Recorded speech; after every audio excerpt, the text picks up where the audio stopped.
হয় কিয়ামত অতি সন্নিকটে। আসলে কি তাই? চলুন তাহলে কোরআন সুন্নাহর আলোকে বিস্তারিত জেনে নেওয়া যাক। টাওয়ার নির্মাণের প্রতিযোগিতা। প্রিয় দর্শক, কিয়ামতের একটি গুরুত্বপূর্ণ আলামত হচ্ছে সুউচ্চ টাওয়ার নির্মাণের প্রতিযোগিতা।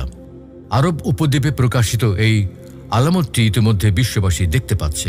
পৃথিবীর সর্বোচ্চ টাওয়ার আরব উপদ্বীপের দুবাইতে অবস্থিত, নাম বুর্জ আল খলিফা। ভবনটির উচ্চতা 2717 ফুট। এছাড়াও অনেক সুউচ্চ ভবনের নির্মাণ কাজ চলছে আরবের বুকে, যেসব ভবন বুর্জ খলিফাকেও ছাড়িয়ে যাবে। যেমন দুবাইতে তৈরি হচ্ছে ক্রিক হারবার টাওয়ার। এর উচ্চতা হবে 3045 ফুট।